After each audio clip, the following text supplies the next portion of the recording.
A movie about love and relationship between a kid and adult. A movie about a man जो पिछले जन्म में warrior था और इस जन्म में छपरी. Let me present you रंडुआ, I mean कंगुआ.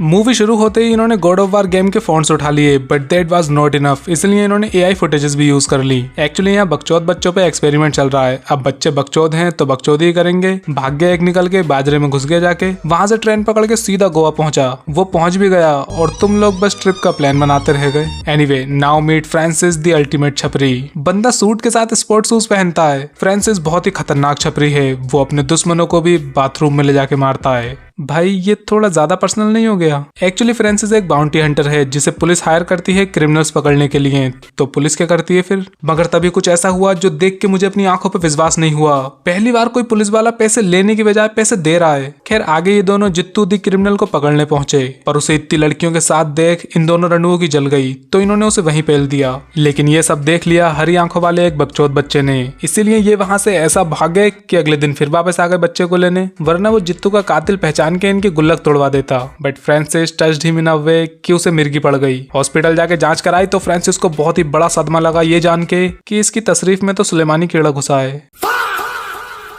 देन ये होटल में रुके जहां फ्रांसिस की आंखें फैल गईं क्योंकि बच्चे ने पूरी दिवाली गंदी कर दी. सुलेमानी कुल बुला गया था ना.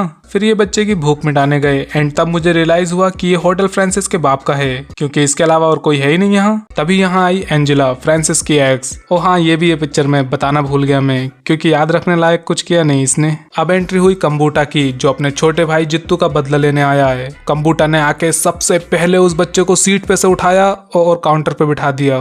अगर सर पे बंदूक रख के धमकी देनी थी तो सीट पे ही दे लेता. पर कंबूटा एक बहुत ही खतरनाक गैंगस्टर होने के साथ साथ थोड़ा सा जाहिल भी है. कातिल सामने फिर भी बच्चे से कंफर्मेशन ले रहा है. लेकिन अचानक वहां US आर्मी आ गई क्योंकि उन्हें हर किसी के मसले में इंटरफेयर करने की आदत पड़ चुकी है. बस फिर फायरिंग शुरू. ऐसी गोलियां लगी कंबूटा के कि वो हवा में टंग गया और वहीं कंबूटा का खूंटा उखड़ गया. एंड ले गए वो बच्चे को मुर्गी बना के, जो देख फ्रांसिस की चीख निकल गई. वो अपना अंगूठा तोड़ के वहां से भागा जैसे कि वो गाड़ी पकड़ ही लेगा. क्या करें, छपरी है, छपरी को फैक्ट से क्या मतलब. चलो इसी बात पे पास्ट की कहानी शुरू करते हैं. जब 5 आइलैंड हुआ करते थे.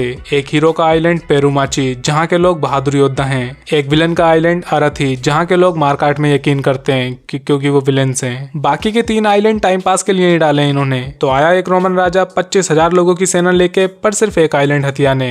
एंड गेस करो कौन सा आइलैंड चाहिए होगा उसे. हाँ, हीरो वाला द्वीप पेरुमाची. मगर वहाँ के लोग तो शूरवीर योद्धा हैं, जिसके चलते उन बाकी 3 टाइम पास वाले आइलैंड में से एक ट्रस्टेड बंदे कोड़वा को इन्होंने वहां भेजा. अब वो निकला तो पेरुमाची के लिए था, पर शायद दिल्ली पहुंच गया. इतना धुआं क्यों है भाई यहाँ? वैसे कुछ भी कहो, पर पेरुमाची है बहुत ही खूबसूरत. बस इसकी खूबसूरती आप देख नहीं सकते क्योंकि चारों तरफ कोहरा ही कोहरा है. एक्चुअली कोड़वा यहाँ बहाना करके 100 लोग लेने आया है, लेकिन यहाँ के प्रधान की चमड़ी मोटी और अकल छोटी है. केसरी केले खाता है ना, इसलिए तो दे दिए उसने 100 लोग. जिसके बाद घने जंगल में ले जाके कोड़वा ने उन सबका काम डाल दिया. I mean, ये लोग तो शूरवीर योद्धा थे ना, इतनी आसानी से कैसे मर गए. खैर रोमन्स ने कोड़वा से प्रूफ में 100 दाहिने हाथ मांगे थे तो ये ले गया काट के. वहां जाके पता लगा कि कोड़वा थोड़ा सा भड़वा है. सारे राइट हैंड्स मंगाए थे पर कुछ लेफ्ट हैंड्स ले आया. मगर रोमन्स भी कोई कम जाहिल थोड़ी है, पैसे पूरे दे दिए उसे, जबकि इन लोगों के हाथ तो सही सलामत है बिल्कुल. एनीवे, ये और 100 आदमी लेने पहुंचा. अब प्रधान तो है ही ढीला, उसने दे दिए. वो सब तो ठीक है, पर ऐसे मिशन पे बीवी बच्चों को कौन लेके आता है भाई. उन दोनों को पेरुमाची में ही छोड़ दिया और 100 लोगों को फिर घने जंगल में ले गया. लेकिन इस बार उन योद्धाओं में एक ऐसा योद्धा भी है जो विकलांग है. एक्चुअली ये पिछले वाले 100 लोगों में से था, पर इससे पहले कि इसकी गुल्लक टूटती इसने खुद ही अपना हाथ काट दिया और वापस गाँव आके सब बता दिया. एंड अब तुम्हें पता लगेगा कि पेरुमाची के योद्धा बहुत ही निडर और खतरनाक हैं. जब भी उन पे कोई मुसीबत आती है तो वो सब एक साथ मिलके बहुत ही बहादुरी के साथ गाना गाने लगते हैं, जिनकी बेसुरी आवाज सुन के वहां आ गया नंगा, मतलब कंगा, रंडवा रंडुआ, जिसने यहाँ आके इन सब की अमियां छील दी और कोड़वा का तो पपीता पिलपिला कर दिया.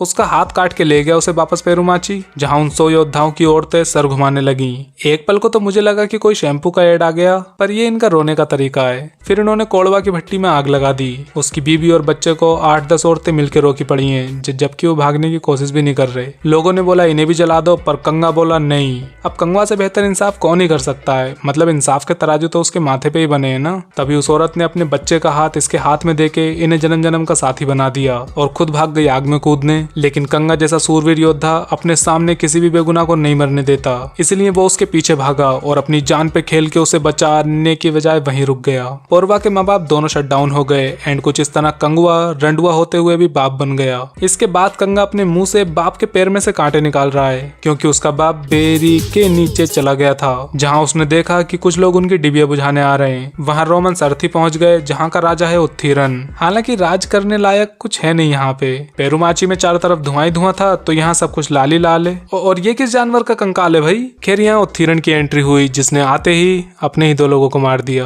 कर ली अपनी ही ऑडियंस कम। फिर मिल गया रोमन्स के साथ, मगर कंगुआ भी डरने वालों में से नहीं है। वो भी युद्ध की तैयारी करने लगा, ठुमके लगा लगा के। गाने के बीच में ज्वालामुखी फटी और साथ में कंगुआ की भी।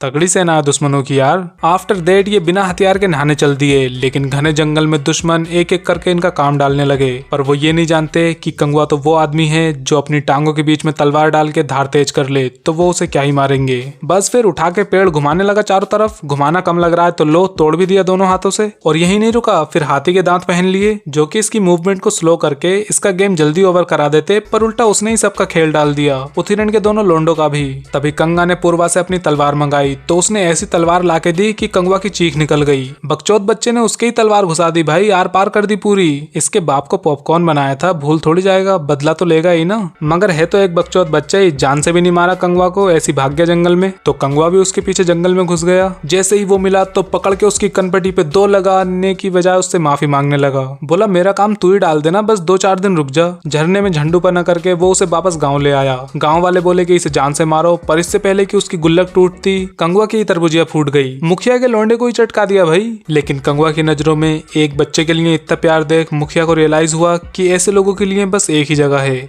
Epstein island. तो भेज दिया उन्हें वहां। इधर आरथी में उत्थीरन का अलग ही दिमाग खराब है। कौवे उसके लोंडों की लाश ही नहीं खा रहे। कौवों की भी क्या गलती, गंदे इतने रहते हैं ये। उधर पौरवा के पिछवाड़े के पीछे मगरमच्छ पड़ गया। अबे पानी में कर क्या रहा था ये। इस बकचोद बच्चे ने भी जान खा रखी है सच में। बाप से चाहे कितना भी प्यार हो, पर जान फटी में तो माँ याद आती है। अम्मा अम्मा करके चीख रहा है। अब तो आ गई कंगुआ दी स्टेप मम्मी से बचाने। क्रोकोडाइल की ऐसी तुड़ाई करी कि उसे मगरमच्छ के आंसू रुला दिए। फिर दोनों आंखें फोड़ दी इसकी। चलो इसी बहाने ये फिल्म देखने से तो बच जाएगा वो। देन कंगुआ उस बच्चे को एक अंधेरी गुफा में ले गया इलाज करने के लिए। उसके दिमाग में चोट लग गई ना थोड़ी सी। तभी इन दोनों के बीच का प्यार और बॉन्डिंग शो करने के लिए एक रोमांटिक गाना शुरू हुआ, जहां कंगा ने लकड़ियां काट के एक झूला बनाया।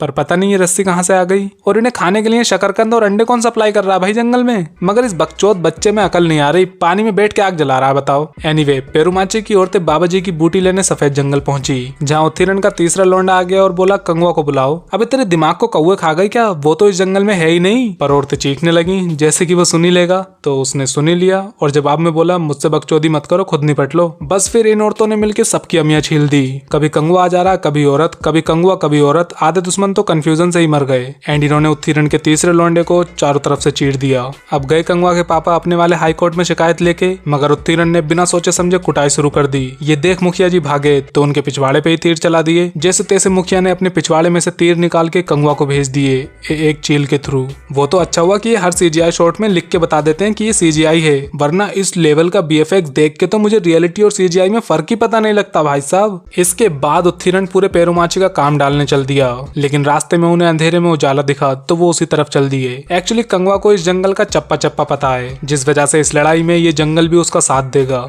कुछ इसी टाइप की बकचोदी करके इसने पूरा जंगल जला दिया मशालों से। फिर घुसा दुश्मन जंगल में तो एक बहुत ही टिपिकल साउथ इंडियन वे में कंगा की एंट्री हुई। जब काले जंगल में बाघों का झुंड दौड़ता है, बिजली गरज कर धरती पर उतरती है, तो समझ लो आ गया है कंगुआ। देन उसने दुश्मनों पे आग के गोले बरसा दिए। अगर ये सोच रहे हो कि आग के गोले कहाँ से आए, तो दरअसल ये कंगा की टट्टी है, क्योंकि अपना कंगुआ जिंदी आग हकता है। बाकियों के ऊपर बिच्छू गिरा दिए। जितनी देर तक बिच्छू काटते हैं उतनी देर तक पोज दे लेता हूँ। जितने बचे थे उन पर सांप वाले तीर चला दिए, मगर सांप काटेंगे दुश्मन को ही, कंगुआ को नहीं काट सकते क्योंकि आग ज्यादा है ना। और कुछ इस तरह कंगा ने आधे दुश्मनों को मार दिया। जो आधे बचे थे वो इसका डरावना चेहरा देख के ही मर गए। इन सब का जंगल में काम भी निपट गया और उत्थीरन अभी तक शिप पे ही है, लेकिन फाइनली ये हिम्मत करके खुद जंगल में जाने की बजाय बकचोद बच्चे को ही शिप पे ले आया। वैसे प्रेजेंट वाली स्टोरी को भूले तो नहीं हो ना, जहाँ फ्रांसिस बच्चे के पीछे भागे जा रहा है और भागे ही जा रहा है। भागते भागते उनके अड्डे पे पहुंच गया। वहाँ कंगवा अचानक जंगल से बीच समुद्र में जहाज पर आ गया,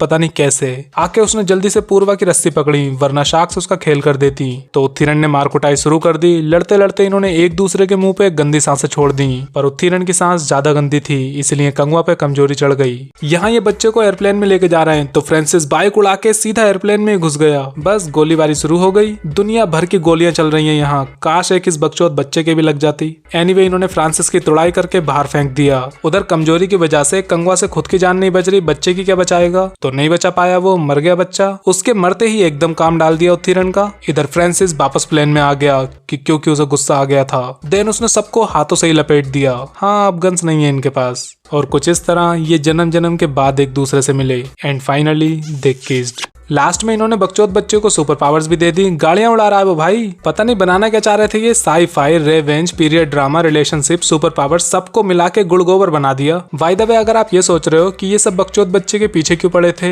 ये जहाँ से आया था वहाँ बच्चों के साथ हो क्या रहा था, इसको अपना पिछला जन्म कैसे याद आया, सुपर पावर्स कैसे मिली इसे, तो ये सब आपको सीक्वल में पता लगेगा जो अब कभी नहीं आने वाला। कंगवा 2 का विलन बन के आया सूर्य का ही सगा छोटा भाई। पता नहीं कैसी पनौती लगी है इन्हें। रोलेक्स और कैथी बन के एक दूसरे के आमने सामने आने वाले थे, तो अब एलसीयू के फ्यूचर का ही पता नहीं है। कंगवा 2 में दोनों आते, पहला पार्टी फ्लॉप हो गया। खैर, ऐसी फिल्म में आने से अच्छा तो वो साथ ना ही आए तो बेहतर है। तो बस हाइप जरूर कर देना वीडियो को। अपना फेवरेट पार्ट कमेंट्स में बताना, लाइक भी करो और सब्सक्राइब करके सामने वाला वंस अगेन भी देख लो।